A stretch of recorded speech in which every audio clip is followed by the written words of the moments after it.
কালিয়ে কথা পাতিলো তোমাৰ লগত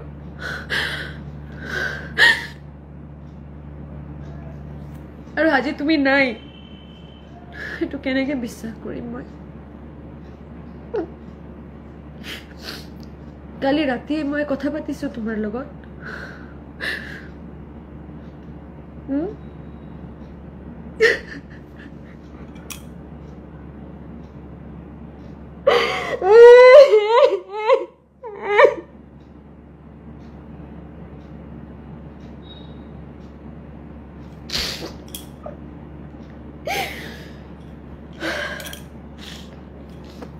আজি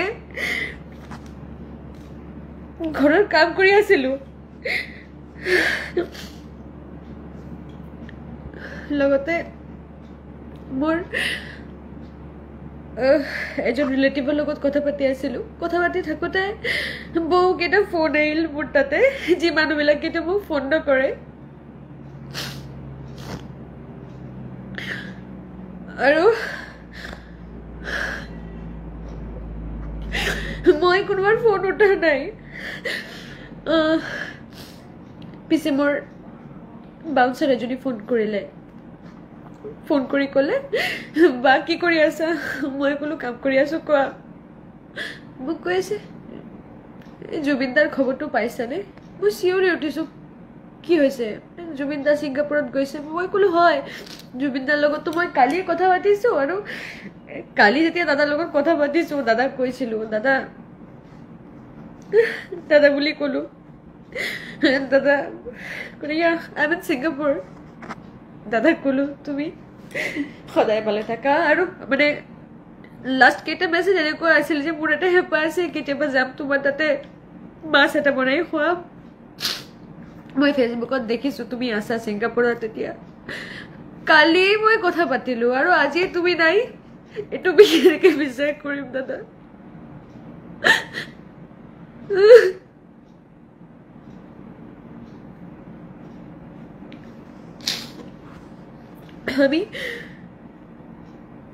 আমি সবসময় ভয়ে ভয়ে থাকতাম যে জুবিনদা এত ড্রিঙ্ক করে কোনোদিন যদি কিছু হয়ে যায় কোনোদিন যদি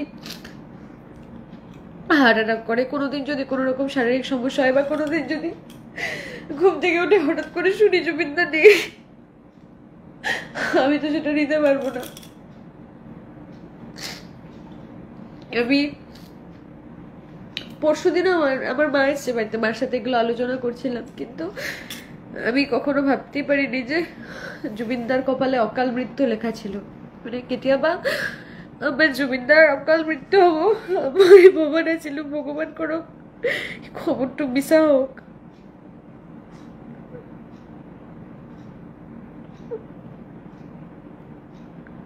বহু মানুহে মোক ফোন মাৰি আছে কিছুমানে ফোন কৰি তোমাৰ বাইট লাগে বাইটো বিচাৰি আছে কিন্তু মই এতিয়া এইবিলাক দিব মই এনেকুৱা অৱস্থাত নাই মই এতিয়া